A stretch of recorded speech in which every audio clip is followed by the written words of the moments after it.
through that intersection with stop sign is 52. It's like slightly to the line. Oh, is that right? How long have you actually worked for the Y? Well, James. It's nice. Okay, very good. All right, good evening, everyone. Can you all hear me okay in the back? Very good, thank you, Bob.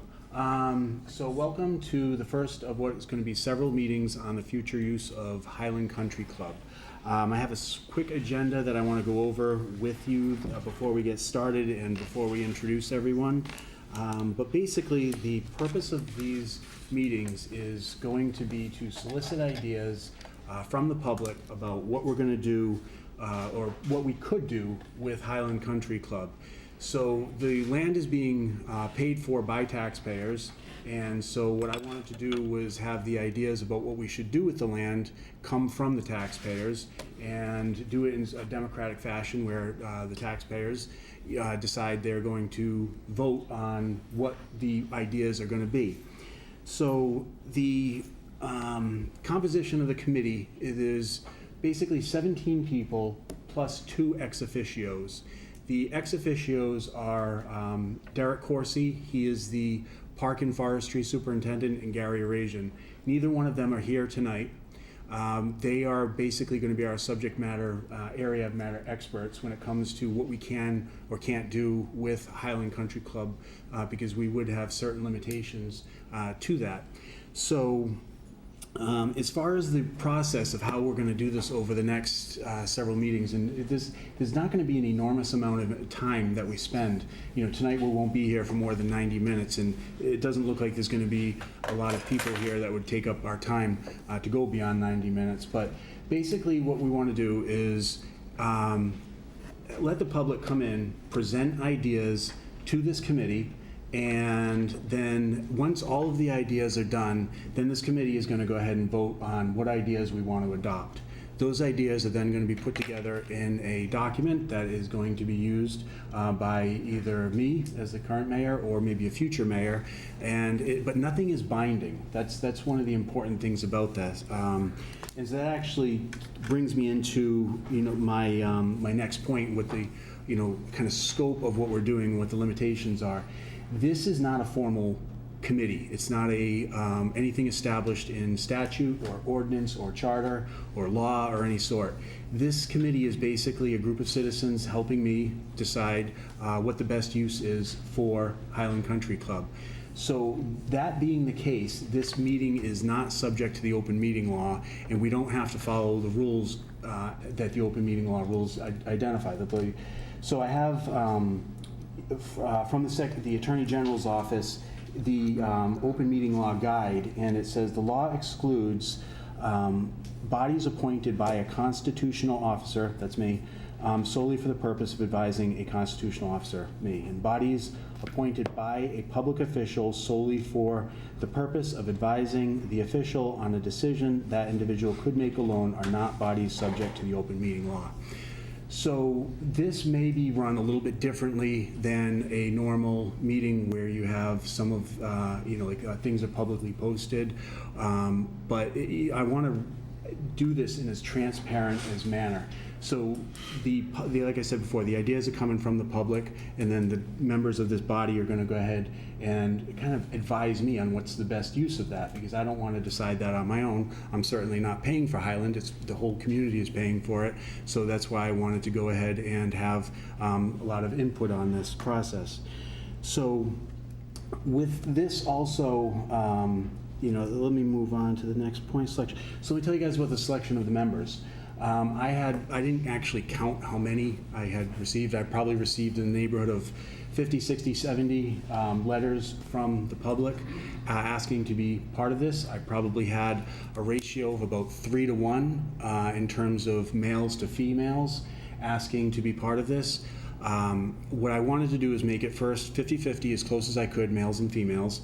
I also wanted to make sure that it was representative across the whole city. So I had 2 people come from every ward, except for Ward 2, where there's 3 people selected, one of whom I could definitely not say no to, and that's the former son of the son of a former mayor, not the former son. You're still the son, but, and that's Mayor Piggott. And so Ward 2 has 3 people from it, but all the other wards have 2 people from it. But on top of that, I also selected 3 city councilors, and then there's also me. I'm actually not going to vote except to break a tie, if we ever have a tie on a matter. So I'm just sort of a presiding officer. I'm not going to have anything to do with the voting. I want to make sure that we run a organized hearing where everybody gets a chance to speak, and the speaking is about up to 3 minutes. And during those 3 minutes, the members of once the presenter is done, members of the committee can ask questions, and if there's any materials that want to be submitted, that's fine as well. So that was the selection of the members. And let's see, the next thing is let's actually go around the table and just say what your name is and also what ward you live in. And let's start right here at the table. So, yes. I'm Carol Condelinka Conley. I'm from Ward 4. Very good. Darrell Velez, Ward 5. Peter Gay, Ward 2. George Piggott, Ward 2. Phil Katsalis, Ward 1. Bob Withers, Ward 6. Laurie Kelly, Ward 2. Laura Dolan, Ward 5. Heather Whitehead, Ward 4. Diana. Diana Holmes, City Council, Ward 6. Paul Hero, I'm from Ward 2, but I guess that would make 4 people from Ward 2, but as it is where Highland Country Club resides. I'm Fred Uriot from Ward 5. Peyton Crow, Ward 3. Lynn Mendes, Ward 1. Kate Jackson, Ward 4. Theo Johnson, Ward 6. Very good. Actually, we do have a little bit of a celebrity in a way. Peyton is still in high school. She is a sophomore in high school. And quite honestly, Peyton, I thought you were male when, because I was thinking Peyton Manning, he's a football player. So I thought actually you kind of gave it a better male-female ratio, which I was very happy about. So, but yes, but Peyton is, she's a sophomore in high school, and I thought it was awesome and great that she was, one, brave enough to apply, but also went ahead and accepted, because the Highland Country, what we're doing here is all about future use. And Peyton, how old are you? I'm 15. 15 years old. So who better is going to benefit from future use than someone like Peyton, who's 15 years old? So the next, so we've done the members intro, the rules. I think I went over the rules. What we'll do is we'll let people come up, speak for up to 3 minutes. We'll ask questions. If there's any materials that want to be submitted, you can submit it tonight. You can submit it another night. There's at the end of the discussions we have tonight, at the end of taking ideas, I'd like the committee to stick around, or the task force, whatever we want to call ourselves, stick around, because I want to go over 2 other issues, which is scheduling the next meetings. Like, I came up with a schedule. I did that to reserve this space. However, what I want to do is make sure that everyone can attend those meetings to the best of our ability. So that means we might be changing some of those dates. So I had scheduled stuff, but we're going to probably redo that schedule. And on top of that, we'll also talk about a trip to Highland Country Club, so everyone here can go through it, go through the property, and also go through the clubhouse. Before we get started with taking ideas from the public, one last thing is, and I'm going to do this myself, if anybody here at this table want to get up before the podium and offer your idea as a citizen, just like everybody else in the audience, you guys are all welcome to do that. And I'm going to do that too. I have a couple ideas that I'd like to see, and then my ideas will be voted on just like everybody else's. And, and like I was saying before, these ideas are going to guide. There is not, the guide is going to be best ideas for the use of Highland Country Club. It doesn't mean that all of the ideas we vote on are going to be done over the next several years. It doesn't mean that other ideas that we could need to do are going to come from this. So, for example, the city might have a need that is not identified in the ideas that we discuss over the next several meetings, but we still have a need to use that land for something, and so that we always have to reserve the right for that. Anyway, having said that, does anybody have any questions before we get started with people coming up? Any questions at all? No? How will we tabulate the recommendations? Is it by written process, or is it just notes, or somebody taking notes, or?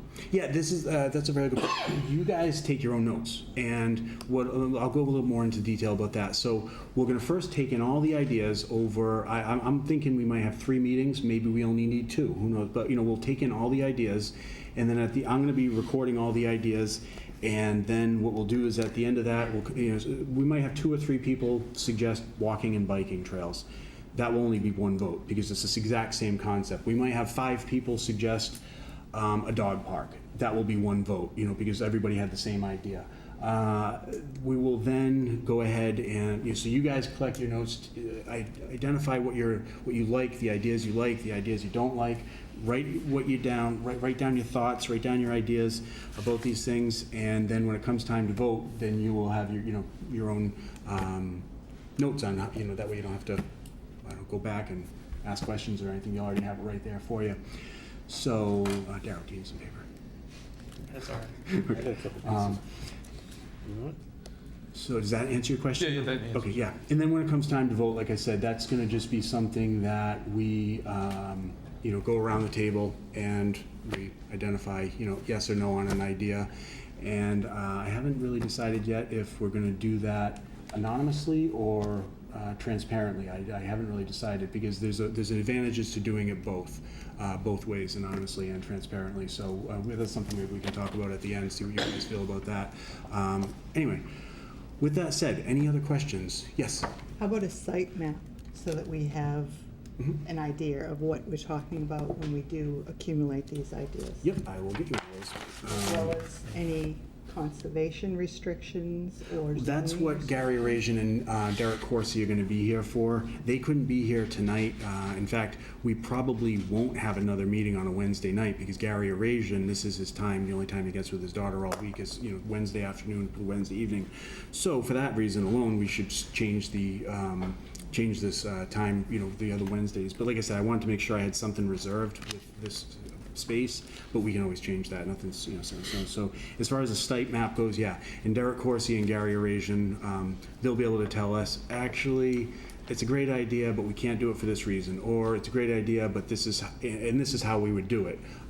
So that they'll be here for that, because that's what they do. Derek Corsi is the Park and Forestry Superintendent. He's a certified landscape architect, and Gary Arazian is our city planner, who has over 30 years of experience in the city. So, yep. Any other questions? No? Very good. So, who's first from the audience? Just come on up. You don't even have to raise your hand. Just come on up. You guys can form a line and so forth. So if you would, just please identify your name and your address, and also your phone number, so we can contact you if we have follow-up questions or anything of the sort. Actually, no, don't give your phone number publicly. I take that back. Maybe we can get that from you some other time. But yeah. So go ahead. My name is Roy Immonen. I live at 39 Silver Birch Road. I've been a resident here in Attleboro for approximately 40 years now. Okay. The first thing I'd like to say is I hope that in your decision-making process, this becomes a multi-use development for the land. I submitted a letter of application to be on the committee with you, and in that letter I stated a lot of different ideas that you have, but I want to advocate for just one tonight. My interest is seeing a 9-hole disc golf course built on the former golf course. It would not use the entire golf course, because disc holes only require about 1 acre per hole. So it only requires about 9 or 10 acres out of the 93 acres on the property. But disc golf, if you don't know anything about it, is probably the fastest growing sport in the country right now. There are probably over 5,000 courses worldwide. It appears to be most popular with young adults, but I still play, and I'm into my 70s now. My son plays, he's about in his 40s, and my grandson, who just turned 10, plays. So it's a family activity. We can all get out there. We've gone out and played together, and we have a good time. You're outside, you're in the fresh air, you're walking, you're getting exercise. I like the Highland location for a disc golf course. I've looked around the city many times and found places that I thought it could be built, but Highland is ideal because it's right across from the high school. And I think it could be incorporated as part of the phys ed program. I know that's done in other high schools and other middle schools in the area. In disc golf, each hole consists of a teeing area, which is usually a boxed off area of maybe 6 to 12 feet. And it can be a hard surface, it could be concrete, or it could have rubber mats on it, or it could be just natural turf and just a marked area where you start from. And then it has a basket, which is called the hole, just as in golf. And it's a basket, the whole thing stands maybe this high and round like this and has this chain, and you take your disc and you try to throw it into the basket. And it hits the chains and it falls into the basket. And you keep score just like in golf. There's a par for each hole, so you can get birdies, pars, bogeys, double bogeys, whatever, you know? Between the teeing area and the actual basket, there can be open fields, there can be wooded areas. The wooded areas usually get cleared a little bit underneath so that, you know, not a lot of bushes, but it can get pretty involved. Sometimes it can even be rivers and ponds that you have to negotiate either over or around in playing the course. And Highland offers all of that. It offers open areas for open throws. It opens areas for putting baskets inside amongst the trees, but it's open enough that you can get in there, but still creates enough of a problem.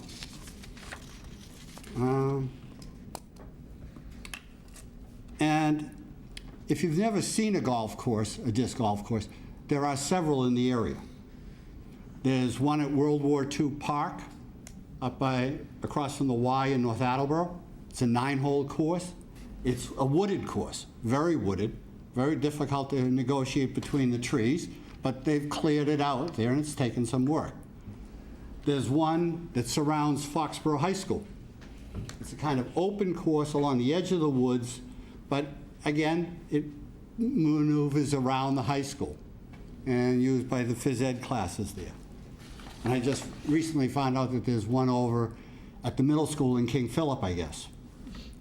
And then my favorite course is over at Borderlands State Park. There's a world-class 18-hole disc golf course there. I say world-class, it has usually 2 sets of tees, beginner tees and advanced tees a little further back. It has 2 baskets per hole, one that's a little closer and one that's a little further away. So it can be played at a multitude of levels. But that's a very, very, very nice golf course, okay? Just let you know, we're at a little over 4 minutes now. Okay, I guess I better close We up. actually can be a little bit more lenient with time because there's not a ton of people here like Well, could be. I'll just close up with saying, you know, I've walked Highland. I've seen that a course is definitely possible there. I'm willing to talk to more people. I'm willing to go out and walk with more people. I've looked at the expense of it. It's not that expensive. 10 baskets can be purchased for $3,000 or less. I figure the overall cost has got to be somewhere between $5,000 and $10,000 when you look at signage, work stuff, and so forth. It's not going to be an expensive project. So, thank you. Any questions? Thank you. Yeah, I have questions. Go ahead. So, like at Borderland, is this something that you pay to play? Borderland, it costs nothing to play the course, but it costs $5 to park unless you're a senior citizen like myself and you have a state pass and you park for free and play for free. So like at World War II, and so it's not, there's no charge. There's no to charge at play. World War II Park, there's no charge at Foxborough High School, and I'm sure there's no charge over at King Philip, but I've never seen their course. So you bring your own disc kind of Yeah, thing? like I have a set of these. They come with drivers, approaches, and putters. And you have a bag that you have to wheel. Some people have their bags on wheels, you know, carry around. But you can play with a regular Frisbee. Right, That's how I got started, and then as you got more into it, right. bought more equipment. Thank you. Any Other questions? Yes. I know in regular golf, it would be very difficult to have a walking trail or bike trails through the course. How compatible would the two be? I would think that they would not be a problem as long as people are conscious that they're walking through a disc golf course and they look and don't just walk. And people on the disc golf course have maybe some signage that walking trails go through here, please be aware of that. The people are spread out, so you're not right on top of each other. But I could see that they could collide, and unless they were aware of each other, you know? Do you also yell for? You could yell for or whatever. And I do hope walking trails are in the plan and bike trails and stuff like that as well, you know? Yes. Getting hit in the noggin with a regular Frisbee, probably not a big deal. What kind of heft is in that one there? So this could, you get hit square in the head with that one, it could Yeah. So, sting a little bit. but as I said, it could be, you might have to look at what area of the golf course could you better suit it and suit it away from the bike or hiking trails and stuff like that, and designate an area. Yes. I've seen them up at World War II and over at Borderland. It doesn't seem to be that crowded. What's your experience with waiting for the holes or having these potential issues with people getting injured? I have never seen anyone get injured yet in all the time that I've played. I don't find groups throwing discs into the groups in front of them. I found Borderland gets crowded certain times on the weekends, you know, when a lot of people are out of work. But I often go, because I don't have to go to work on the weekends, I go during the week, and I've never had a problem, you know? Yeah, just a point. I've seen this one at Slater Park too, and it's mixed. Some are in amongst the trees, some, you know, in Yeah. field areas, and yeah, I haven't seen a problem with. Yeah. I've actually set up my own course at Slater Park because I have my own portable basket. I didn't know they had a course there now. Yeah, I've seen them, yeah. I don't know how many holes there are, but Yeah. there are.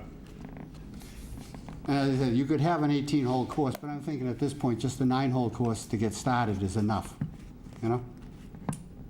Okay, thank you. Thank you. Thank you. Who would like to speak next? Just hop up if you'd like to.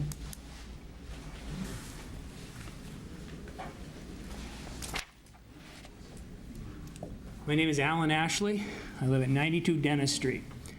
My backyard abuts what used to be the 9th Fairway of Highland Country Club, where I've lived since 1961. I know this won't be the most popular idea with all of you, especially after listening to the first hearing, but I would like to see Highland maintained as a golf course, particularly because, and reasons being, one, it already has an existing watering system. It draws its water from Mechanics Pond. It doesn't use city water. And the water in Mechanics Pond really isn't good for anything other than watering grass, so it's a perfect location. I'd like you to consider the golf course in your early endeavors only because everybody talks about passive recreation.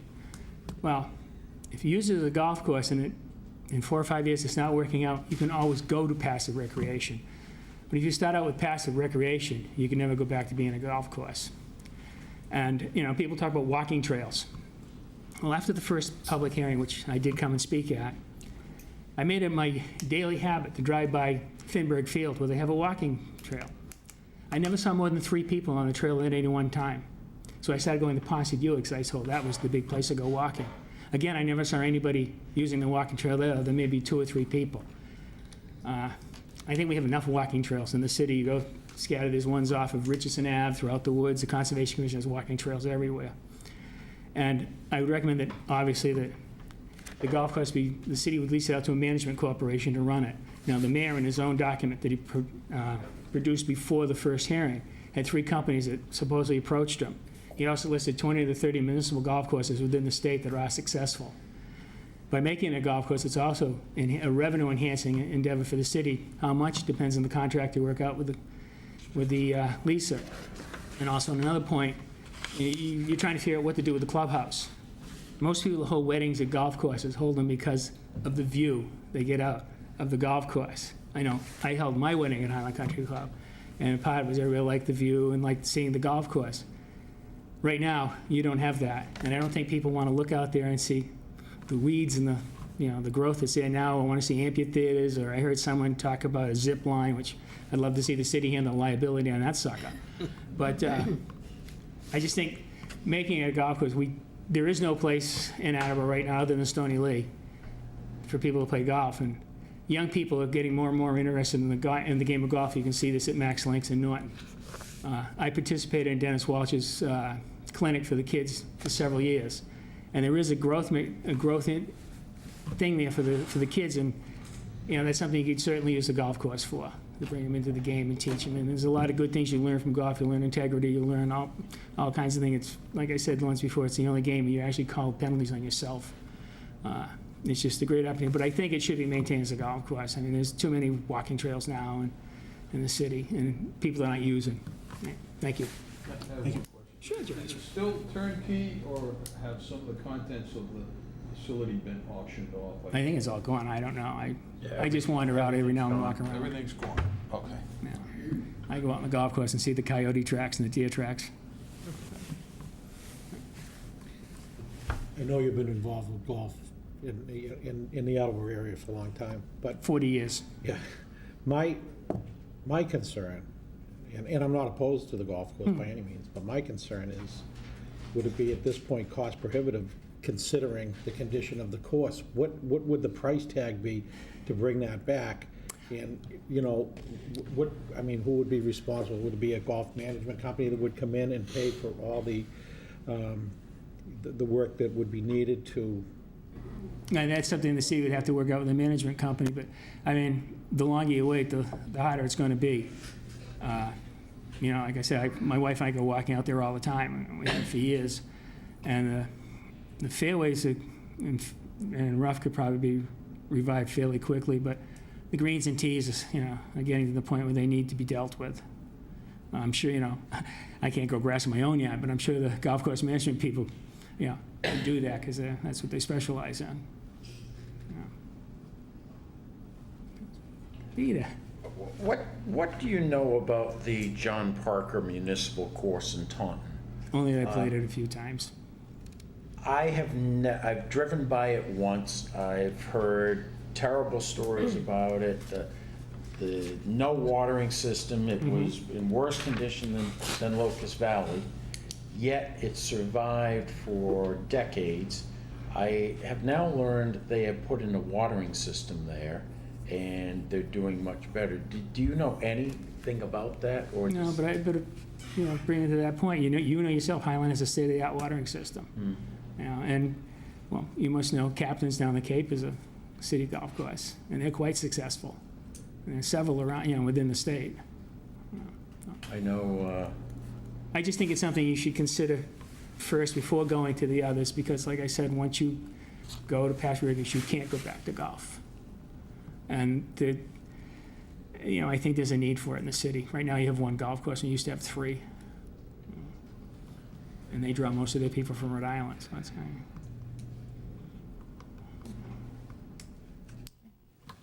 of... Thank you. Very good, thank you. Thank you. John Parker. Bridget Gay, 180 Berwick Road, Attleboro. I wasn't going to come up here, and then I saw Peyton. I was like, she's 15, I'm 22. If she can sit on the task force, then I can speak my opinion. So what was your address, Bridget? Bridget Gay, 180 Berwick Road. 180 Berwick, thank you. Attleboro. So my name's Bridget Gay. Obviously, my dad's on the task force. I don't know if that's allowed. I don't know if I can share my opinion because he's on the task force. But so obviously, you spoke about Peyton, and she's young. Well, I like to consider myself young still. So, I thought, I should voice my opinion because I have friends and stuff, and so we share our opinions. I'm sorry, I'm nervous. That's why I'm rambling. It's okay. So what I think, and I'm gonna sound like the last person, because I do think that it should stay a golf course. When Highland closed, my first thought was, well, darn, where am I gonna have my wedding? I grew up in Attleboro, always thought my wedding was gonna be at Highland. So when it closed, I'm sorry, but I was selfish, and that was my first thought. If the existing clubhouse was rented out to a management company, bring a caterer, stuff like that. That stuff can continue. I couldn't even, obviously I'm not engaged or anything, so I'm not sure, I'm not wedding planning, but I don't know where else locally that could have my wedding. People that are in Attleboro that are around my age that grew up with that, they're still gonna want somewhere to have that. And so I just think, it's a building that's there. There are companies that could come in and rent out the space. There's, the ballroom upstairs and then more space downstairs. It's multifunctional. That's all I really have to say. Very good. For a question, if we were able to have an area of Highland designated for weddings, but still move over to a multi-purpose site, is that something that you would be happy to see?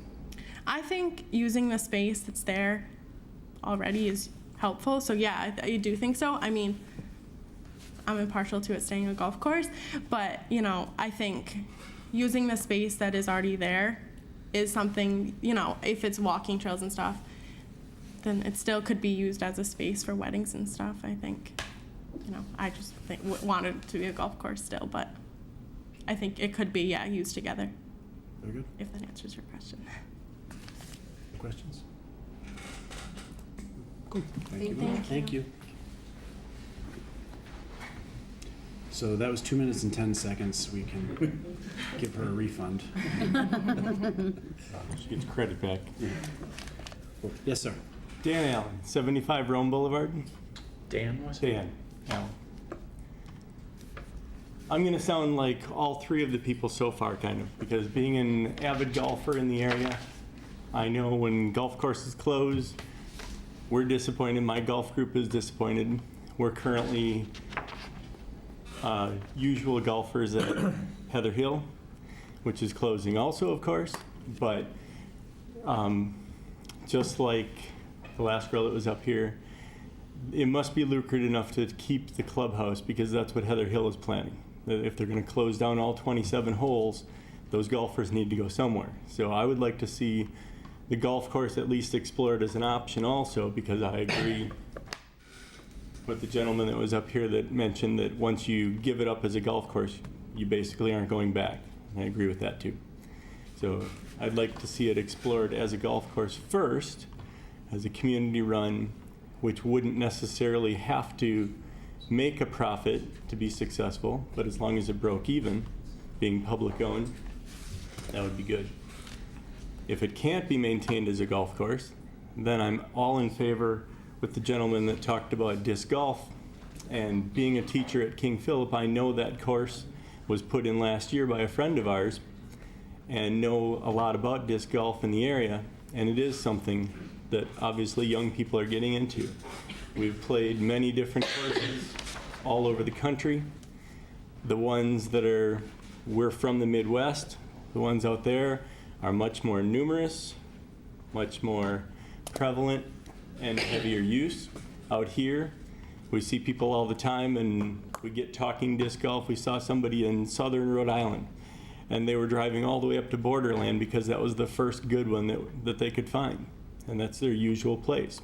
And there's also one in Franklin at Daisy Field, and it is an up-and-coming sport and a great use of land. I don't see any reason why we couldn't have bike and walking trails and a disc golf, because just like at Borderland where there are trails and disc golf, as long as you're throwing away from the tee and put the bike trails or walking trails behind that, they're not intersecting. There's no reason that people can't walk across to get to whichever way they're going, and be mindful of each other. And of course, if you route the bike and walking trails around the outside and you're throwing away from those areas, mostly, that it's not a problem. So I'd say either one of those. Option one, check out the golf course possibility. Option two, disc golf with trails. My wife and I have ridden bikes through the Highland area on the golf, the paths, the cart paths, and it's nice. Driving around, go through the par 3 with the water hole, and you drive, ride the bikes different areas. there's no reason that we can't have multi-use, not just one thing. And likewise, with the clubhouse, like I said, that could be there no matter what. And if it's either a golf course and has a nice view, clubhouse might be successful with the view and the renting it out. If you've got a park maintenance and you've got fields that have disc golf and it's mowed nicely, like we noticed for some reason it was actually mowed today when we drove past on the way over here, since we live right down the street. It was actually, parts of it were mowed today. Not sure why, but if it's maintained, it's going to look nice, and clubhouse might be successful too. That's all I've got. Very good. Thank you. Any questions for Dan? Anybody have any questions? Nope. Okay, very good. Thank you, Dan. Peyton, do you have have you played disc golf? No, I haven't. Okay, I was going to ask you about if they use it in the PE department there. That's what they do at King Philip too, is it was put in with half the intent for public and half the intent for using it in the PE courses. And I don't see any reason that wouldn't work here too. Since right across the street, have kids jump over during their PE class, and they could use it after school. We had an after-school disc golf club at King Philip last year. Went over very well. No reason we couldn't do that here in Attleboro too. Thank you. Thank you. Who's next from the audience that would like to speak, present their ideas? That's very good.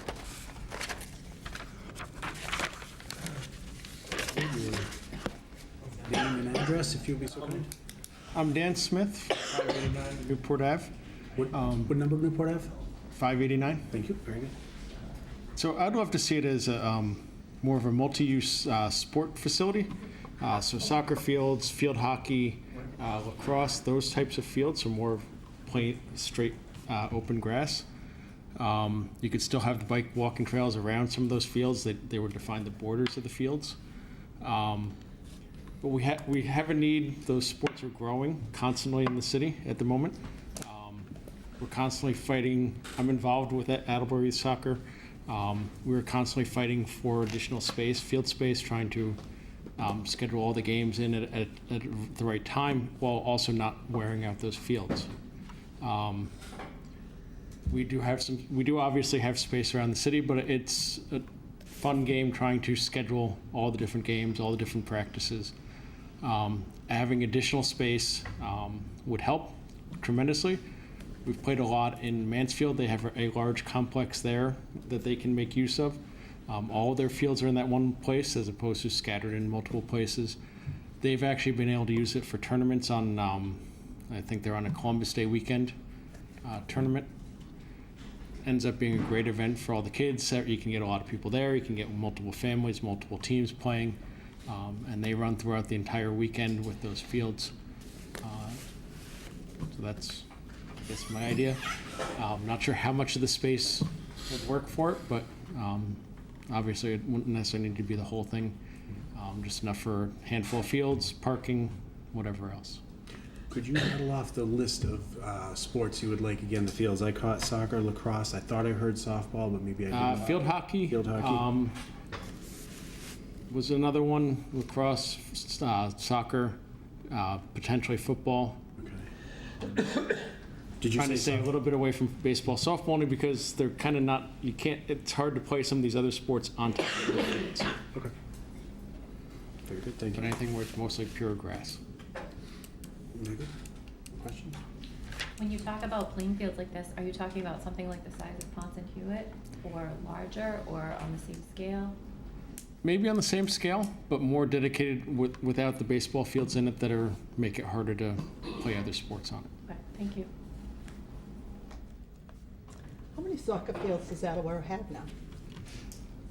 We have access to two. There's Ponce and Hewitt and Tilderby Stone, both in the same area. And then as there's some maintenance being done on the Tilderby Stone fields right now, we are also using one set of this fall, and we've used Willett as well. But as the high school construction starts, all those spaces are going to get condensed as the high school teams need to spread out to use the fields that they're losing.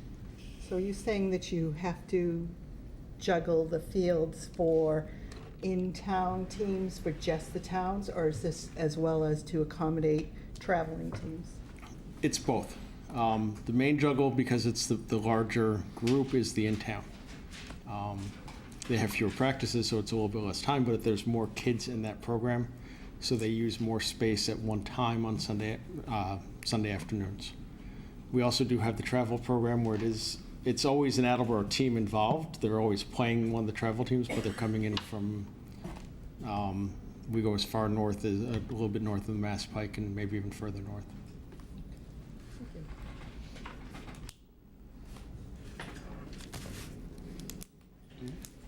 Do you have any idea, acre-wise, 4 soccer fields, what are we talking?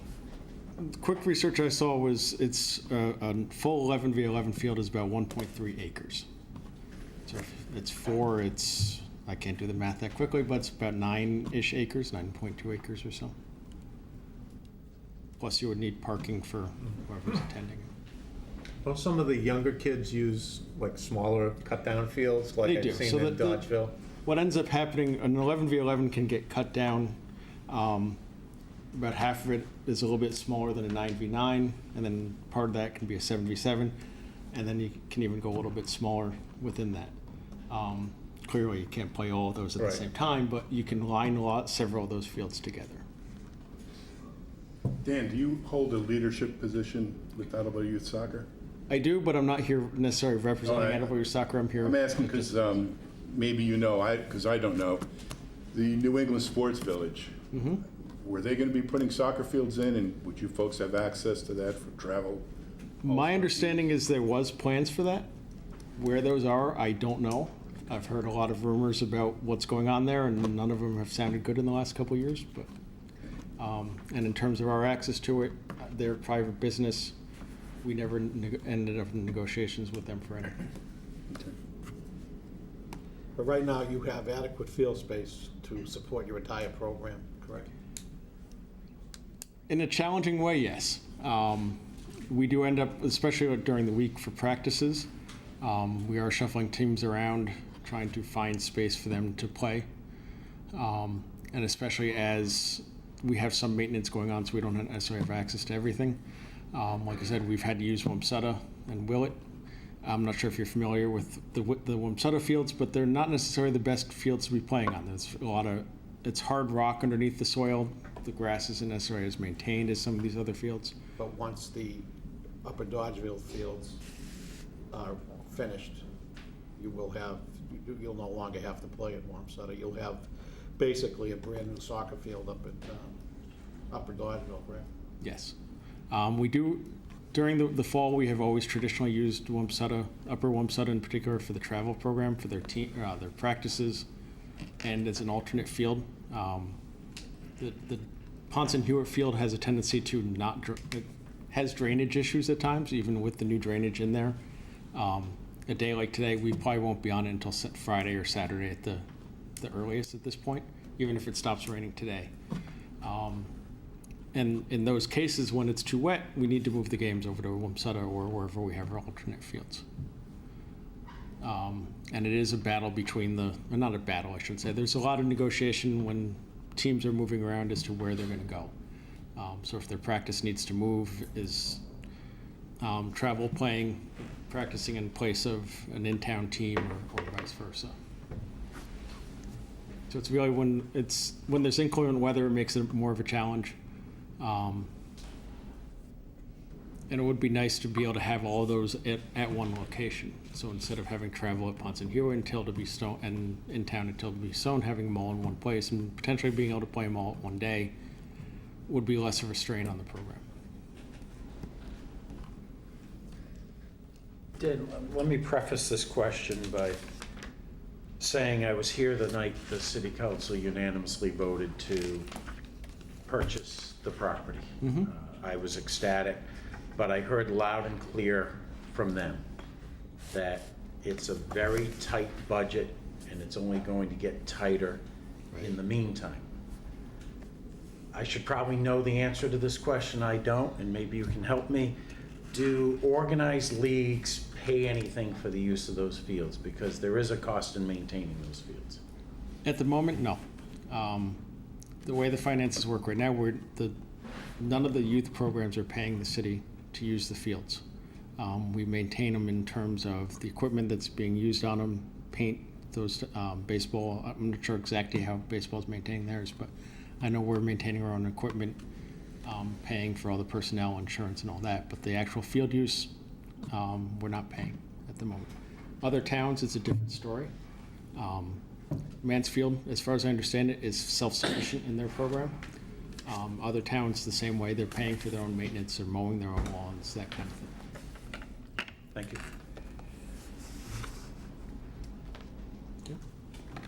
Thanks. Thank you. Thank you. Thank you.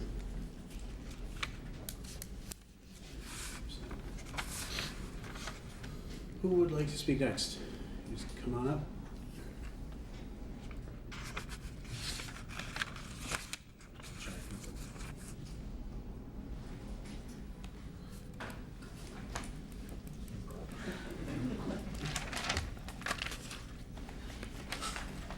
Yes, we hear a lot about we don't have any money, and I know that we don't have a lot of money. Name and address, please, I'm sorry.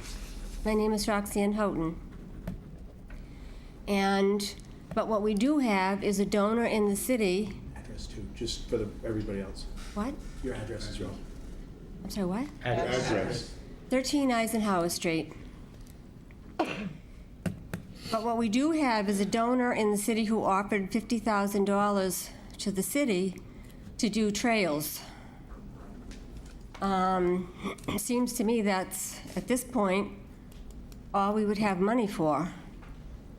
And those trails, I know somebody might think that they don't get used a lot or whatever, but to have some nice walking trails done well by our, with the help of our Conservation Commission, wouldn't cost us anything. The Land Trust doesn't cost us anything. Other people that volunteer their time for conservation. Those trails would be perfect for the high school track team. And, I mean, I see those kids out there running on the streets, and it would be a lot healthier for them to be running in some place like that. It would have dual use for, well, many uses for many people in the city. There's a lot of wetlands at Highland. I don't know how many vernal pools there are, but I do know that I feel our conservation agent should be part of this, and is also a land expert. And, you know, maybe we could ask him for, I mean, look what they did at Audubon. That place is beautiful. I mean, why couldn't we do that at Highland? Not everybody plays sports. Lots of kids don't play sports. So, myself, I'd like to see it a little better rounded. Do you know how many acres, I live near Oak Knoll, you're talking about Oak Knoll, right? Yeah.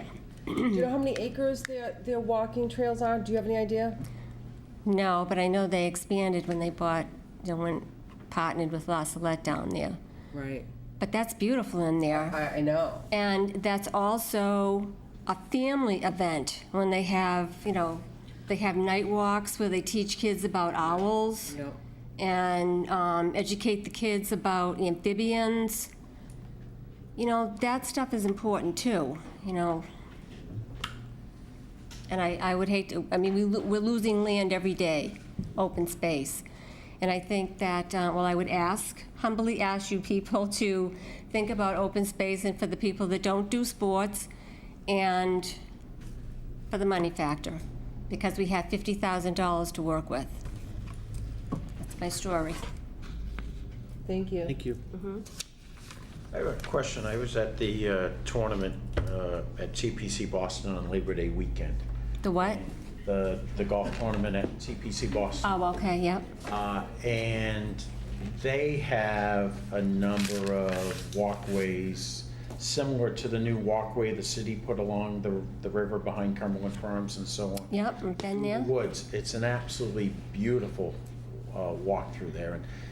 And in some manner, that's what I would like to see at Highland Country Club. But Do you have any idea, and then, once again, this is probably a question for the conservation people, what the regulations are going through a vernal pool or a swamp or something? Well, I mean, there's lots of them. I mean, there's setbacks, 50 feet, some 100 feet. The only problem I see with, we talk about combining golf courses and nature walks and vernal pools. Golf courses are like the exact opposite environmentally from those things. A lot of chemicals. So I think you have to think about that too. It's nice, it would be pretty, but I don't know how healthy for, in the wetlands where they have breeding ground for some amphibians, I don't know how healthy all those chemicals would be. That's why I think that our conservation agent should be consulted and included in this. Thank you. Thank you.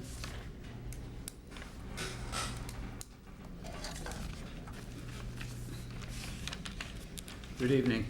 I'm Brad Pittman at 6 Tanager Road in Attleboro, Mass. I'm confused as to whether everybody knows what they're looking at in the 93 acres. This has been surveyed as far as posted, I should say, for wetlands, and there's a chart on record in the conservation here. Its use, there has been a driving range on it existing, so the inventory of what is there would seem to be something that should be done to see if you can fit all these parts together, because 93 acres are certain, there's quite a bit of it that is wet. There's a creek crossing a part of it that'll affect its use. So I'm not sure, does everybody understand what they're dealing with? How much of this 93 acres? And what about the buildings? And I think that one of the local caterers has looked at and knows the building, of course, and I think that his opinion, or their opinions, I don't know how many different people, would be interesting to all of you. It would tell you whether there's a value there. And so anyways, the uses, everybody's got uses, but you don't know what, you're decorating a house that you don't know what the house looks like yet. Yes. The point of the hearing is to talk about ideas for future use in terms of what we can or cannot, may or may not do with that would later be determined by talking with our department heads like Gary Arasian, like Derek Corsi, people that work under Gary Arasian. So, I mean, your concerns about a lot of unknowns are, something that we are going to take up with our area experts. But what are the ideas that you have for the use, rather than saying, what are we, not going to do with it? It would make more sense to me to know what I was going to do while I was planning it. Well, Thank you. That's the point of today, is for the ideas.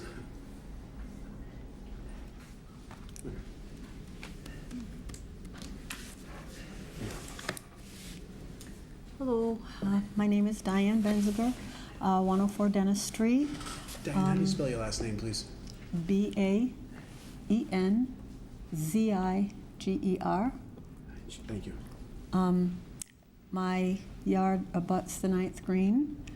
I think it should stay a golf course. I think that a public course would be more affordable to people. Before it was private. I think a lot of people just couldn't afford to be a member there. So if it was a public course, more people would be able to play there. And also, they have a driving range back there, and a lot of people like to bang the balls out there in the field, whether they play golf or not. I know a lot of people that do it and they don't play golf. So I think that could be useful. I also think that the beautiful facility up there that they had weddings at before would be lovely to keep it up and have somebody lease it. And also the pond out in the back, Skunk's Pond, I don't know if that's the real name, but that's what we always called it. If they could clear all the brush around that pond, it would be a beautiful pond to have pictures, bridal pictures, and those are just a couple of ideas that I had. I'm not even a golfer, and I like that it's a golf course, and I think it should stay that way. There, the end. Thank you. Thank you. Anybody have any questions for Diane?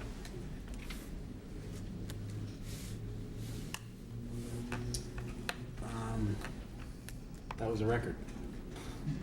So I'm timing it. So any other ideas? Anybody else want to come forward? Members of the committee can also chime in if you would like as well. Oh, we have somebody else coming.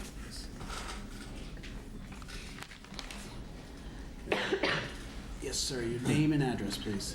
Henry Riley, 9 Holden Street. I've been a resident of the city for almost 50 years. My thoughts were that you should keep the clubhouse and try to utilize it for events. Weddings have been mentioned, but then you have anniversaries. You also have collations after funerals.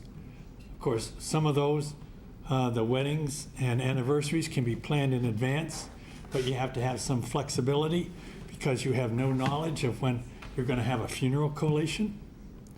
That was my thought for the building. And then one other, they've been mentioning sports. One sport that seems to be catching on at the Attleboro Y is paddleball, not to be confused with Attleboro. But anyway, you could have some courts, paddleball courts out there. They wouldn't take much space, and you could line them, and people could just go there and use them, bring their own equipment, and the equipment doesn't cost very much. And as far as keeping a golf course, I have no problem with that, especially if it's managed correctly, and I hear a lot of municipal golf courses survive financially. So that's about it. Question for you. The clubhouse used for events, how do you see that being run? Who do you see running that? Is it the city or a private vendor that we lease it out to? I would say probably lease it out to a vendor, because oftentimes when the city tries to do something for profit, it falls flat. So, no offense. It's true. It's true. We shouldn't be in the business of doing that. You're right.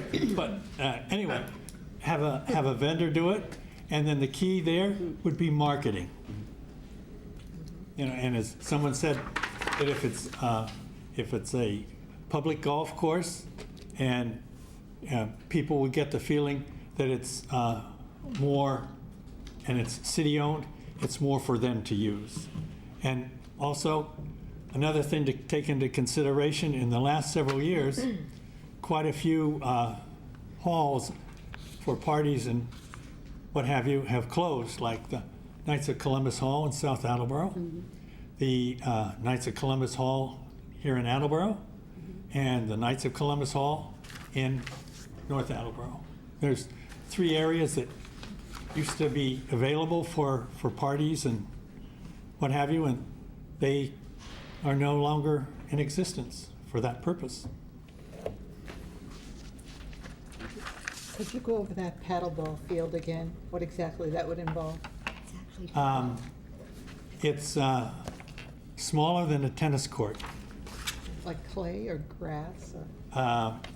Well, at the Y, they play it on the basketball court, and they have special markings. And you set up a net, just like tennis, and you have a big round ball like a wiffle ball, and you get lots of exercise. You can work up a sweat, but you don't have to run too far. It's fairly close. You can have singles, doubles. Could you do that at the high school on the tennis courts and the courts that are up there by the stadium? I suppose you could if they were marked. You talking about pickleball, Henry? Yes. The Oh, pickleball, that's it. Well, that's it. hey, when you get to be my age, you just forget. So, pickleball, you're right, Phil. So that you're talking about playing on like a blacktop, so Yes. it was outdoors. Yeah, yeah. Believe me, I don't die for stuff. If I can't reach it, I let it go.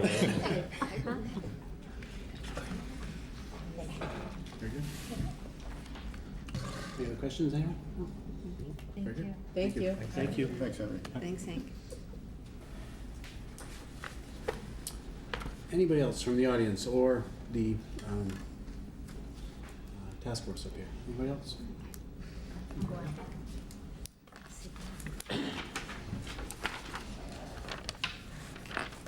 Leo Johnson, live at 45 Phillip Street. And while I'm not opposed to any of the suggestions tonight, but I do think the city has to maximize the potential of the property. And that would include possibly leasing out the clubhouse. And I also think that out behind the clubhouse where the driving range is, there's some potential there too, to kind of replicate like Country Gardens, or the tents that they have down there. I mean, I think it would be a perfect area to have outdoor activities. You know, in the driving range area, there's plenty of room out there. But one of the things that and as I mentioned in the letter they sent you, Mayor, is to explore the possibility of maybe putting the senior center over there. There is the clubhouse is an upstairs to the clubhouse, plus, and there's also a downstairs. And I think that moving the senior center, if you look around different, surrounding towns, cities and towns, most of the time you'll find that the senior centers are kind of off the beaten path. And our senior center is right in the middle of South Main Street, very busy. The parking lot is always full, so it kind of takes away from the businesses, moorings and, other businesses downtown. Putting the senior center at Highland Country Club will give the seniors, a great place to gather and just a beautiful place for outdoor activities. So I'm hoping that maybe we can, explore that possibility of, putting the senior center over there. Now, would you suggest that we have both the clubhouse leased out and have it be the senior center, because there is 2 floors? Yes. What you're thinking is maybe the senior center on the bottom floor or the top floor? That's what I'm thinking. That's yes. what you're thinking, okay. Yeah, I think there's enough room there. And there's also a couple of other buildings on the property too, where the pro shop was. I think you could incorporate that into the senior center. It's not a huge building, but I think that, you could utilize that for, different activities for the seniors as well.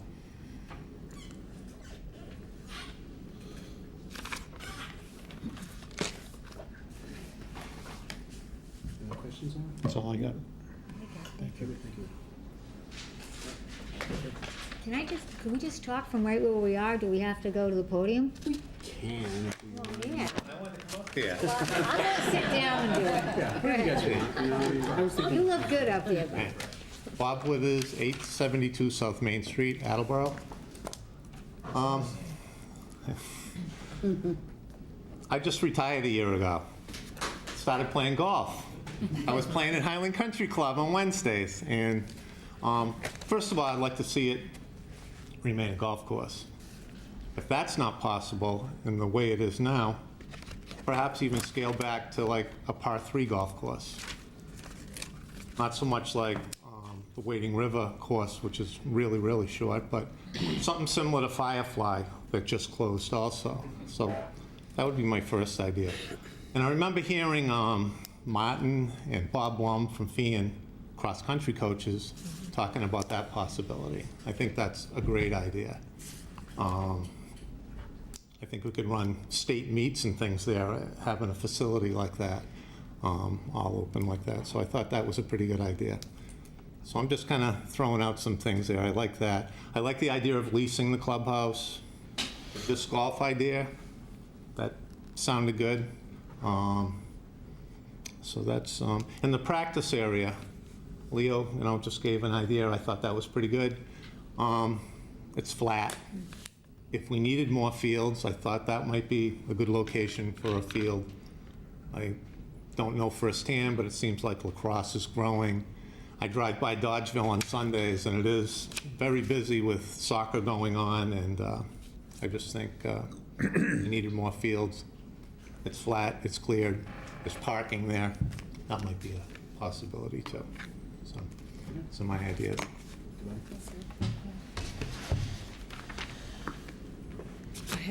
Okay, I'm staying right here. Lynn Mendes, 282 Robinson Avenue, South Attleboro. I'm going to read part of what I sent in for a letter. Some of the things were already mentioned. One would be, I would like to see it as a multi-use facility with passive recreation, basically. But for families, young adults, seniors. So multi-use, multi-age. The perimeter trail, I'd like to see as a bike and walking trail, maybe with 7 feet of pavement. We don't really have safe places for biking. So the perimeter trail, perhaps with 7 feet of pavement and 3 feet of gravel for us joggers, runners. I'm a speed walker now. I used to be a runner. Maintain, this was Mike Michelle's idea, to maintain the front practice area and driving range for those purposes, just to kind of keep the golfers get something to be able to do for practice. In those areas would be pretty easy to maintain. I've also 9-hole, 4x4 disc golf course is one of my thoughts as well. I play at Borderland as well and in North Attleboro. And it would take about 10 acres and about 10,000. I did do some research on that. If you do it 4-way, that's 2 tees and 2 baskets. I've also 4 pickleball courts. That would take as much space as 2 tennis courts, because you can fit 2 pickleball courts on 1 tennis court. There are 50 people that regularly play at the Y, as Mr. Riley said. I'm one of those people that started about 2 months ago, and I really do like it. I used to play tennis, and this is much smaller space. I can get around much better. So it's up and coming. It's all ages. Kids 8 play in North Attleboro for phys ed, and people into their 80s. I was in Santa Fe. There was a 96-year-old man playing. He didn't get around that well, but he could hit the ball.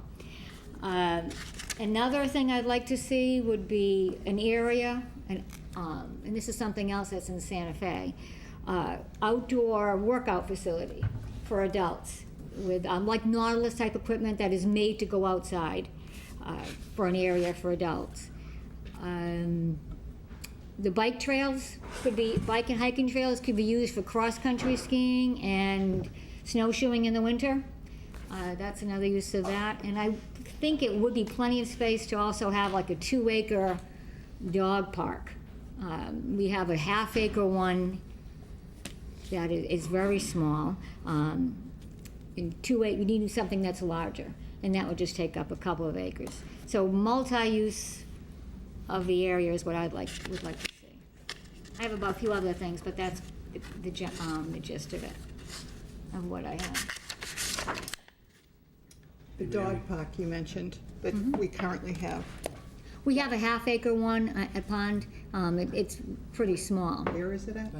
It's over by the recycling center, over by where? on Pond Street. On Pond Street. By the new shelter? Yes. Why is it only a half acre? That's as big as it was made. I don't know why it was only made a half acre. Is that the problem, that it's too small? It's, compared to some others, again, my daughter lives in Santa Fe, so I'm comparing to their parking lots are bigger than our dog park. So, I mean, they have much larger. Is there room to expand it there? No, there isn't.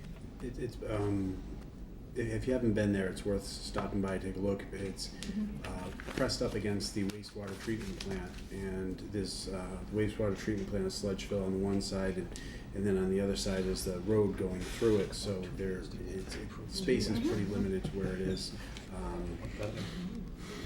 Yeah, it's a limited area. I mean, there's nowhere to expand to. And it's divided in half for small dogs and big dogs, so it makes it even smaller. Well, if there were a 2-acre one, say at the Highland area, then the small breeds could be at the small half-acre one, and all breeds could be at the other. Because it really is, I don't have a dog anymore, but it would be nice to have a place where dogs could run, those people who do have dogs. I'd rather see kids running all over the place too, but to fence off a place for dogs is fine. Any other questions for Lynn? I'll talk. So, Diana Holmes, 198 County Street. No other questions though for Lynn, right? Okay. So, Diana, go ahead. So I'm hearing leasing the clubhouse seems to be pretty popular. I'm open to that. I also thought Mr. Johnson's idea of the senior center or potentially looking at other city buildings. They say they can't.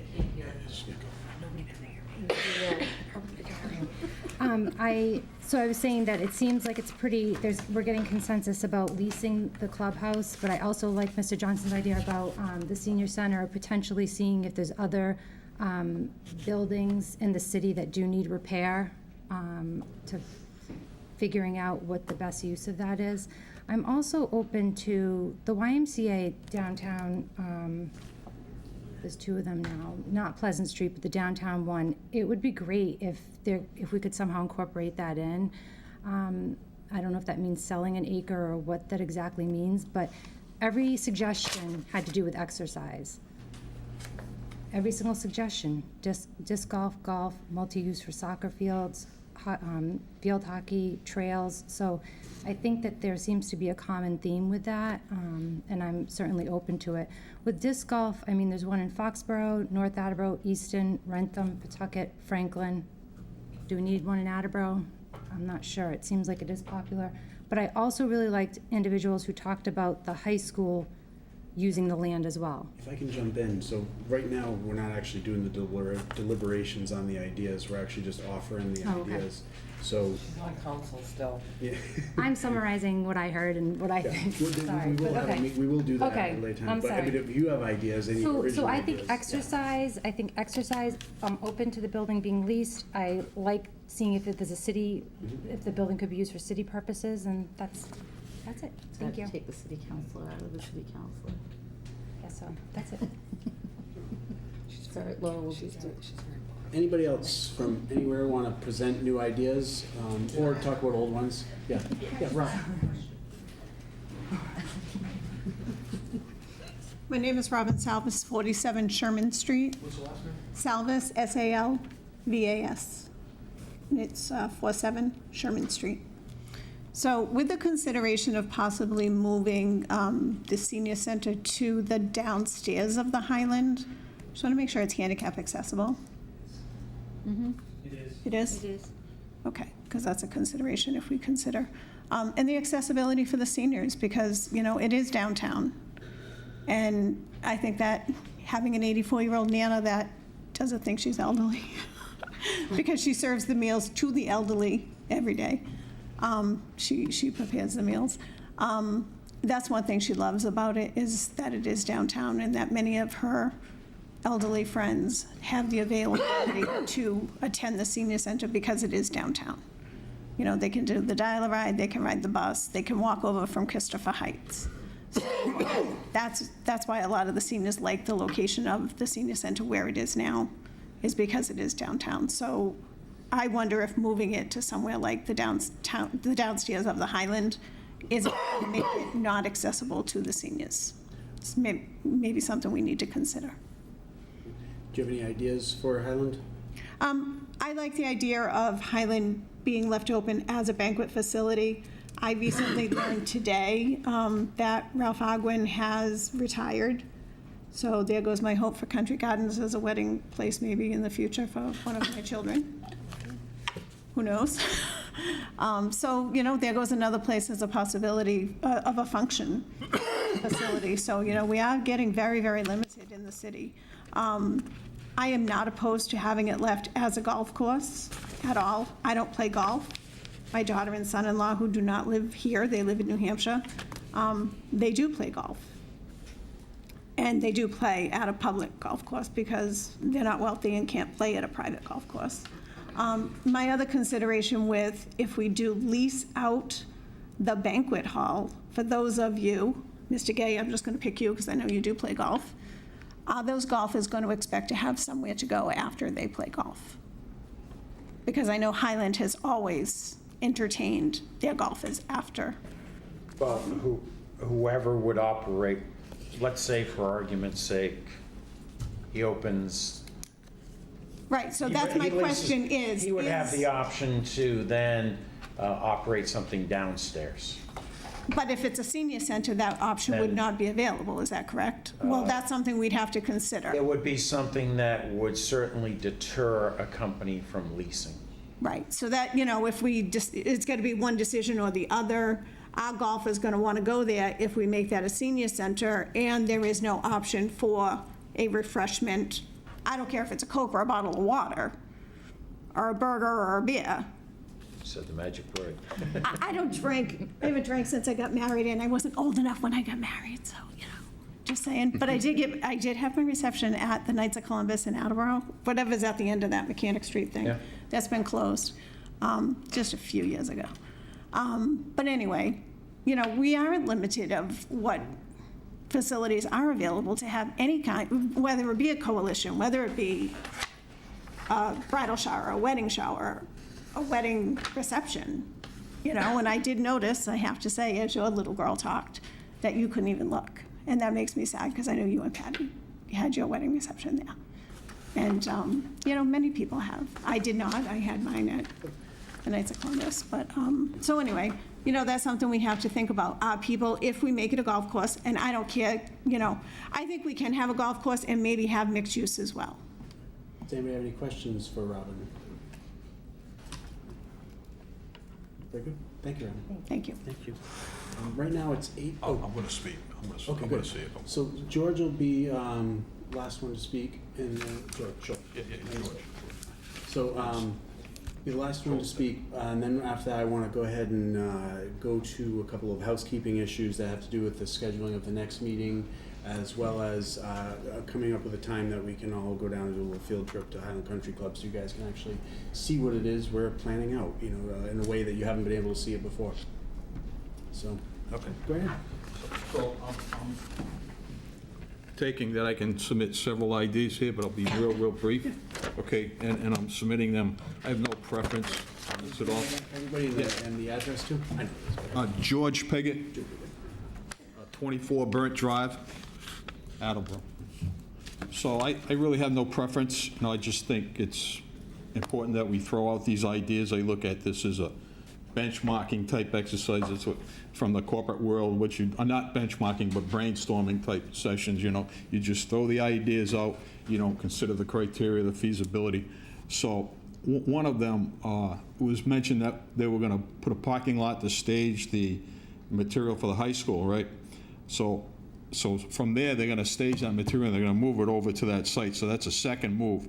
So my idea there is to put the parking lot in, but have people park over there and stage the material in the existing parking lot, and that will save money. And it'll save money, okay? I very much like the idea of the senior center, clubhouse type thing. I'm thinking in terms of a lot of activity, different types of activity. You can put entertainment there, and it can sort of roll into the mayor's idea of an amphitheater if you wanted to. I'm fairly well connected in the music business. I don't know, is anybody familiar with the Stadium Theater in Woonsocket? Have they ever attended a concert there? It's like a mini PPAP, right? It's plush, fairly plush, seats about 1,100 people. So for the last 12 years, I've been a member of a community type orchestra, a pops concert type thing, and we pack the place.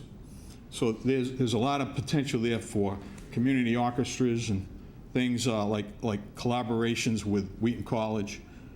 Wheaton College would come in and bring in their Great Woods Symphony and perform. Okay, so that's, I could go on and on and on. I'm just trying to expand the order of ideas here. I've heard from people, farmers market. There's a community garden, which if you drive by it, you say, boy, it's really a limited piece of land there, that we might be able to do something and sort of combine that with the culinary arts. So you get, the whole theme there is food. And then along the lines of entertainment and everything, I mean, you could use that for fireworks as well. And then the other thing I had brought up when I spoke at the hearing was that our high school was the only lot that was the only available place for the high school.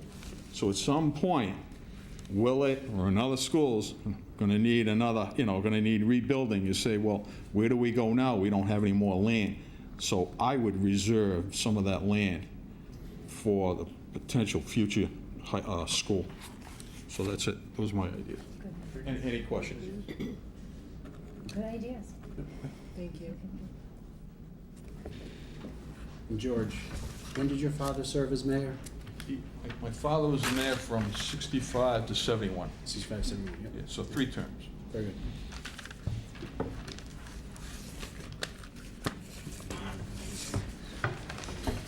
Very good. Okay, so that for tonight will conclude the ideas we're getting from the public and from the committee.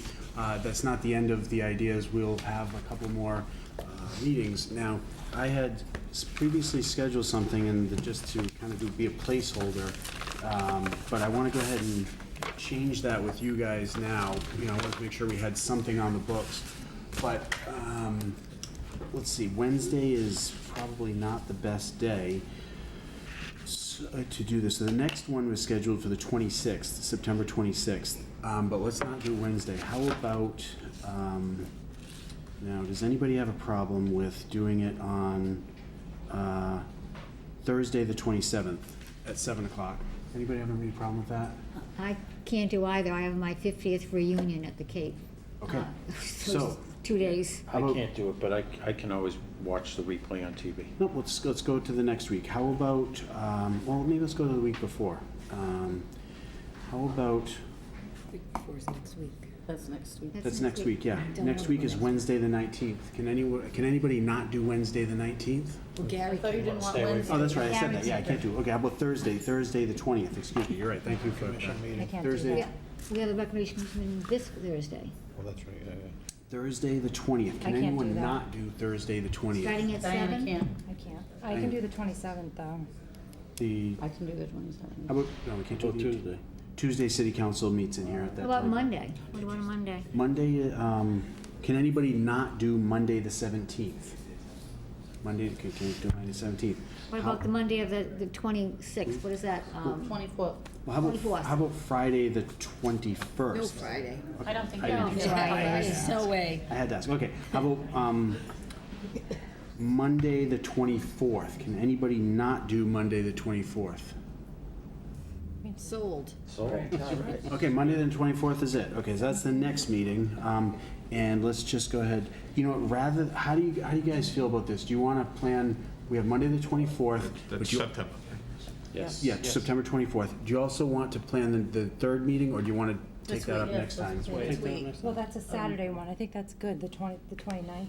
I can't do the 29th, just so you know. That's fine, but I can't, I'll watch it, but I can't do it. 9:20. But it is good to keep one on a Saturday just for people. Yeah, that's right. I do want one on a Saturday. I just can't do that Saturday. Yeah, I probably. Okay, so let's Can't either. let's go ahead and plan another week evening, and then we'll just do a Saturday. So, how about Monday the 1st? Can anybody not do Monday the 1st? Can anybody not do? October 1st, you're Yes, talking? October 1st. Bob can't do it, so forget that. So Tuesday is when council meets. Wednesday we can't do because Gary is not available. How about Thursday the 4th? Thursday the 4th is Attleboro Democrats, but we can skip that. Patriots play the Attleboro Colts. Denver. Gone that whole week. Patriots play the Colts, that's not. Okay, never mind. Nobody wants to do Friday, that's fine. How are we gonna find a day that? I know, there is. All 16 of us. Well, we just did, we just found November 24th. That one works. September 24th? September. September 24th, excuse me. had three pub- Yeah, so let's keep going right through. So Monday, the 8th is a holiday, so we're not going to do that. How about Tuesday, we can't do that. Wednesday, Thursday, the 11th, October 11th. Can anybody not do Thursday, the October 11th? No, it's, nope, it's not. I can do the 11th. Well, we're in October. Yeah, we're in That's October. November. Yeah. Okay, so October 11th. Can anybody not do October 11th? Well, I'm just kind of confused. I thought we were going to do 3 public hearings, and then the October 10th was the meeting that we were just going to all meet. Don't worry about October 10th. We're redoing the schedule Oh, right the now. whole Yeah, we're just schedule. doing the whole schedule right now because I wanted to make sure everybody gets a, I just put those in so we have something can do. definite. Well, maybe we should confirm with everybody else regarding Gary and Derek before we post this for other people to attend the public hearing. I'll take care of that. You're right, though. So, I think we should just start with 3, finish Yeah. September, and then. well, we have September 24th is the second meeting, and now we're going for the third meeting, which would be October 11th. Can anybody? September 29th. right? September 29th is still in there, right? Nope, we got rid of September 29th. It's a Wednesday. No, September That's the 29th. Saturday. That's the Saturday. We're not talking, we're just doing the weekend nights right now. We'll come back to that one. So how about October 11th? Is that still good to go? Yep. I had mentioned October, I'm not even Thursday. in Attleboro in October. Okay, not even in October, in the month of October? I'll be away the whole month of October. All right, so we're just gonna have to sacrifice some members if, Okay, so other than Lynn, can anybody not make October 11th? You can't, okay, so let's not do that one then. Let's go back to that Saturday we talked about, the 29th. Can anybody not make it? 2 in the same week. You know, That's 2 okay. public hearings. That's okay. I mean, it's yeah. Because we're not in a rush, We're not in a rush, no. I mean, but because it's, we don't have to decide anything right away, because we don't have. What about October 6th for the Saturday? yeah, I mean, I think that's, October 6th. Can anybody not make it October 6th? Columbus Day weekend. Couple people. Columbus Day weekend. Oh, it's Columbus Day Forget weekend, that. that's How why. about October 13th? Can anybody not make it October 13th? well, that's the same thing, it's in the same week, like Okay, Kate that's said, fine. so it's. How about October 20th? Can anybody not make it on Saturday? Exactly. Saturday. Saturday, October So you- 20th. Can anybody I thought not? there was just gonna be one on a Saturday. Yeah, the other Saturday's eviscerated. We're working on a Saturday right now. There's no. September 29th is We're gone. not doing it. We're not doing it. Yep. So Saturday. So October 20th. October I can do 20th. October 20th. Can anybody not do October 20th? Saturday, October 20th. Can anybody not do it? All right, sold. So, okay, so October 20th. So the 29th is moving to the 10:20 at, okay, let's do it at 11 a.m. At 11 a.m. Saturday morning. Get up for 11 a.m. So not the 20th. So, okay, so those are 3 different meetings we have scheduled. Let's go ahead and take up the, the actual like deliberations, and, talking with Gary and Derek about the feasibility of some of the ideas after we're done with that. So that'll be like later in the month of October or November or something. Excuse me, Paul. Yeah. I Hoping would for su- November. Yeah, I would suggest that Saturday meeting be earlier in the morning. Sure, 10 Just o'clock. because if you have it like 11 o'clock, you're looking at just cutting right into someone's middle of Sure. their day. What do you suggest, 9:30 or 10? 9:30, 10 is good. What would you guys think, 9:30 or 10? Whatever time you want. Doesn't matter. 10, usually 10. 9:30? 9:30. 9:30. Farmer's market is still going, right? Yeah. So that way I people think can that's come the to this last and then day. go to. Yeah. Okay, so 9:30 Saturday, 10:20. So That's October, October 20th. October So 20th. So Monday, September 24th, and October 20th. October 20th. And on the And October, October 11th. Yeah. we didn't agree on Thursday, October October 11th. 11th. Yes. No, that No, we didn't. We wiped that one. We didn't agree on that one. We've only got 2 of them right now. We've got September 24th. September 24th at 7 and October 20th at 9:30 a.m. So are we meeting during the week at all in October? No?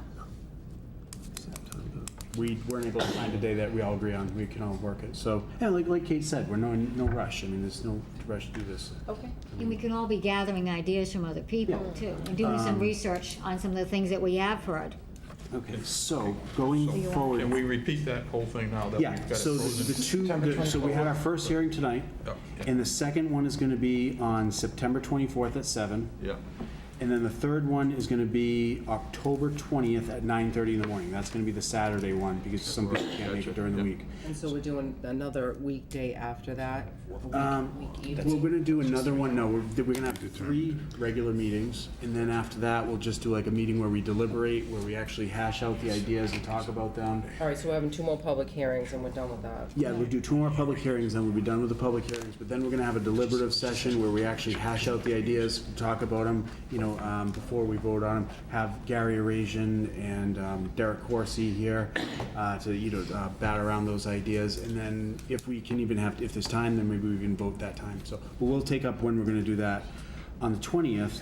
For now, when do you guys want to see Highland Country Club? When do you guys want to do a tour? I think as soon as possible. As soon as possible makes sense. But can I just say a couple things?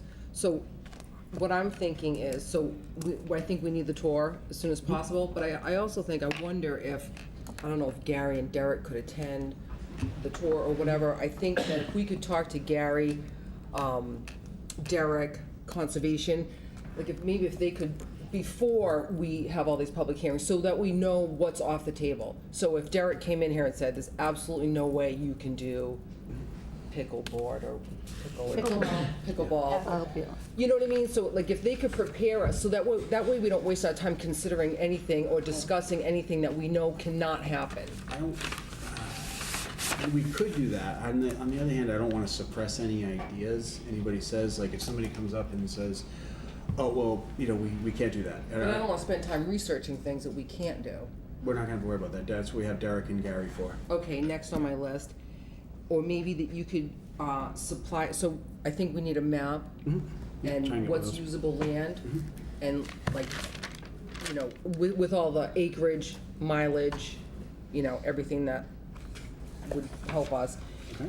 Any offers that might be on the table or any considerations of people that are looking at this building that want it and what they want to use it for, so that we can, consider what the use would be. Because I'd like to know some of this stuff, because I've never been inside. I didn't make that tour because I have a job. Would that include also any golf management companies that have?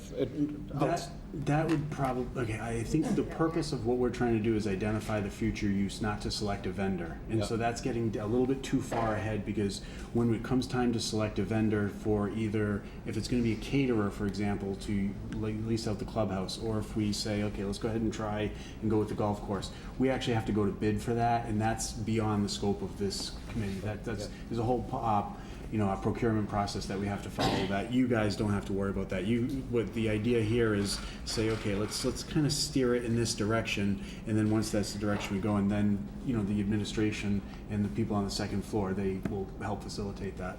Right, but I'm just wondering, like, as far as caterers, like, hypothetically, let's say Luciano, how they have restaurants everywhere, if they wanted, what we have, has anybody made any calls to your office saying, hey, listen, I want to rent this, I would like to, so just something that we can consider keeping it. Yeah, exactly. So if you guys would like to see it remain a banquet hall of some sort, don't worry about whether or not Luciano's has contacted me or Morin's Catering is saying it's a bad idea. I think what she's saying is, if they've contacted you, then we know that there's a need for it. So if we know, like, Luciano's and other people have wanted to use this space already, then that would be more of a choice for us to keep it. And what they would want to use it for. Right. So if it's weddings and they want to use the grounds, how much we have to reserve for them. So if I could just interject just for a minute, I think we're getting way ahead of it right now. We are. Because it's kind of like when you go to the planning board, when a developer has a piece of property they want to develop, you have to go to the planning office, they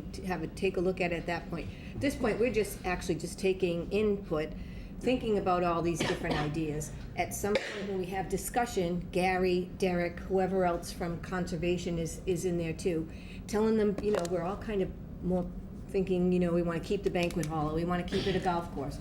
So then they say, we've looked at the land, this is what you can do. The banquet hall, do we even know if it's still up to code.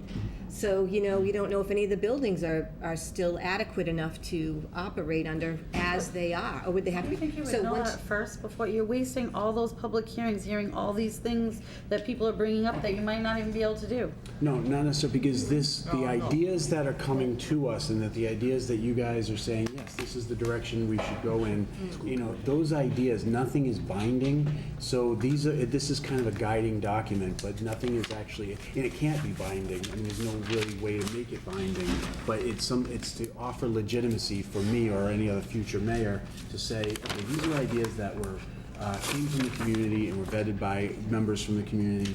And what Kate was saying is spot on. We are getting way ahead of ourselves. I wouldn't worry so much if there is a need for it, because if there is an idea that we want to pursue, it's okay to go ahead and say, yes, let's put this out there. And if we can't get any vendor to come in and lease it as a banquet hall, then yeah, maybe the city should start to consider turning it into a senior center, Right. But does that make sense, though? Yeah, But we don't need to start worrying about if there's actually a need for it. Right now, this is, as Kate indicated rightly, this is the input period where we're taking input from the community, and then we vote on the ideas that we say, yeah, this is what the direction we'd like to see this go. And like I said, there's no one thing that we have to do. It could be a multitude of things. And then, as George had pointed out too, maybe there's a future need for city property, if it was like to relocate a school there, we never know what the city's gonna need. So I mean, Kate, you're involved with the Public Works as the city councilor, so you never know what storage space might be needed in the future for. And once we get to that point where we have said, yep, I like this idea, and we're in agreement, that's when Gary will step in and say, okay, but this is where you can put it on the property, this is where, and then it has to go through the whole channel, so it's a long, long, long way off, but we have to wait to have him also let us know exactly what can and can't be, but he's not gonna do that until he knows what we want to do with the land. So, excuse me, is the land being used for staging, has that been agreed upon? The land right now, Consigli is our construction manager, CM at Risk. They have basically identified where they want to put 350 parking spaces, and it's kind of diagonally across the street from the existing front door of the high school. And they have a plan for that. It involves not cutting down any trees, virtually no trees, I should say. It's minimal disruption to the topography, so they wouldn't have to get in bulldozers in there or anything. Actually, I have the pictures of what that would look like in my office, and I'll bring those next time we meet. That way I can just pass them around. You guys can see what that will happen. But the nice thing about that, and I'll at some point talk about my idea for an amphitheater, those 350 parking spaces are going to be established, and then we could just leave those there and then put an amphitheater very close by, and then we already have the parking for it, and we have a community amphitheater. So that's the idea that I want to eventually propose to you guys, and hopefully you like it. So, does that answer your question now? Yeah. Okay.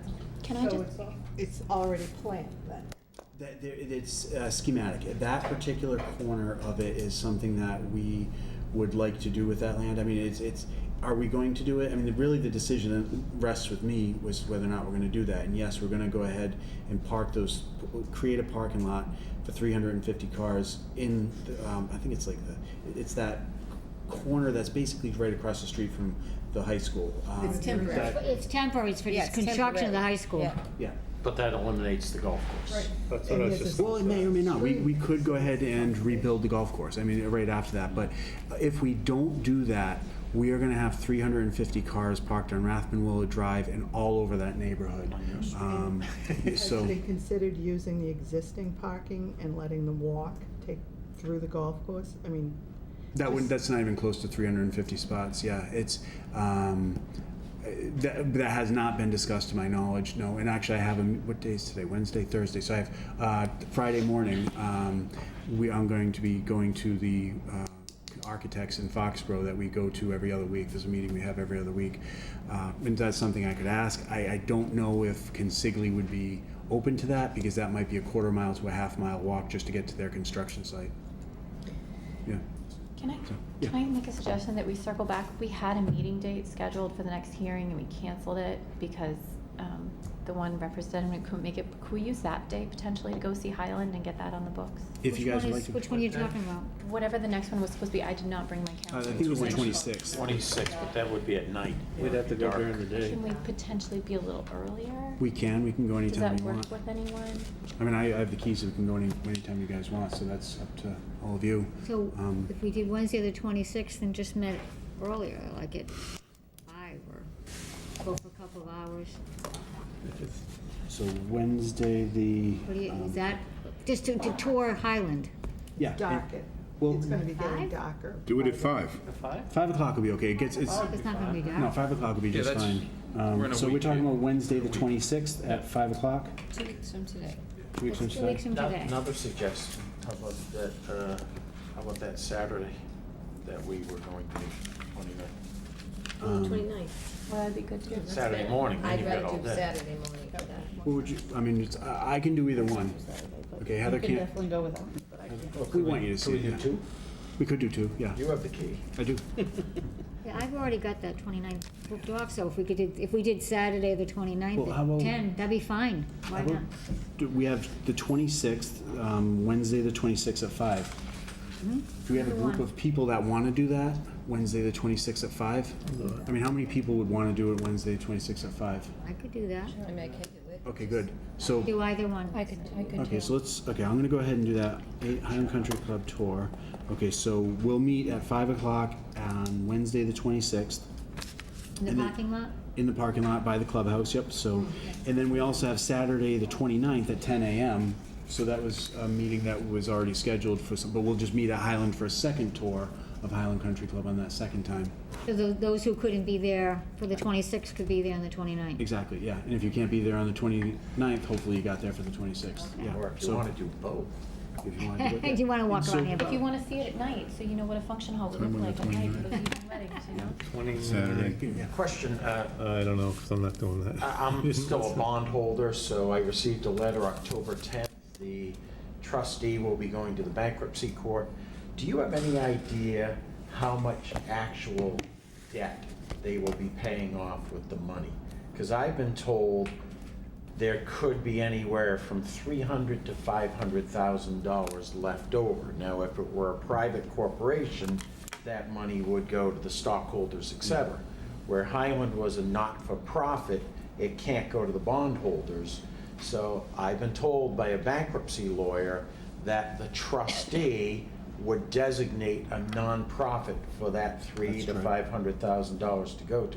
It makes all the sense in the world that that money should go to the city of Attleboro for maintenance, for whatever, to do what we want at Highland Country. But the city of Attleboro is not a nonprofit. It, But apparently in we do have a bankruptcy. few other, like Friends of Attleboro Recreation is a do have that, nonprofit yeah. that could go to. But supposedly, in this type of situation, according to the bankruptcy lawyer, a municipality could, Oh, because can? it's set up in a, Well, the trustees were owed $1.7 million. We spent $3 million to buy it, so that leaves us $1.3 million. I don't believe it's up to the discretion of the city as to where that money is gonna go. I think that's up to the trustees if Yeah, they're gonna but go ahead and this- give it to the nonprofits. could we make a pitch to the trustee? Oh, yeah, absolutely, yeah, because you have Friends of the Library, you've got the Friends of the Recs, what else? There's a whole bunch Friends of. of Attleboro Recreation. Yeah, Friends of Attleboro Recreation, there's a lot of Wouldn't different that be a Friends of. miracle? Wouldn't that Well, be what nice? what I would like to, if let's say it's $700,000, if it could somehow go into the Highland Country Club Resource Fund, then that gives us more than enough money for everything we want to do, and maybe money set aside for future maintenance. That would be nice. Yeah, that's if the trustees want to do that, because it's up to their discretion, but would worth a we? shot. Yeah, are we going to go ahead and say, no, we're not gonna take your money, we're not gonna put, definitely not, it'd be crazy to say that, yeah. Could the city somehow explore that? Stan Naswitz, our city assessor, he has been working on that, Good. actually, yeah, so if you wanted to chat with Stan about Yeah. that, he's already hit the ground running, that's something he's been looking at for quite a while, actually. I think, has Dennis Walsh been doing that too? I think Dennis might have been, he's our rec director, so, yeah. Just one other point, Paul, about the city potentially using it for parking and stuff. And I kind of agree with Peter, it's gonna take like the 7th fairway or that area, I would think. Talking about time is an essence to save the golf course before it totally gets overgrown for that use. I think that would be a death blow to any opportunity for it to become a golf course, just in my opinion. Unless we, how many holes is it right now? 9. Oh, it's only 9, it is Can't 9 go holes. less than 9. Can't go less than 9, yeah. Unless you make one a par 4. Yeah, this, Par by 3. doing this, by having the parking be in the staging area in that corner of Highland, that's saving the school project anywhere from Understood, about yeah. $2.5 to $3, $4 million. I mean, saving a lot of money. So that's a decision that we're making outside of this, what we're gonna do. But that is it's a temporary decision. We could then roll back the clock. So, anyway, so I guess we have the next meeting is the 24th and then October 20th. But then we also have Wednesday, September 26th for a tour of Highland, and then also Saturday, September 29th for a tour of Highland. Saturday, 10 o'clock in the morning for Saturday, the tour. Is that good? 10 o'clock? That good for you guys? Okay, cool. And, okay, so I will let the Sun Chronicle know that we changed the times. I think George Rhodes heard them and know about that, so thank you guys. Would the tours also be open to the public? Get a little bit cumbersome, like, just like a little bit too many, yeah, I mean, that could end up being like, who knows how many people. Yeah, I would say let's keep it kind of limited. So, cool, all right, have a good night, everyone. Thanks so much. Yeah.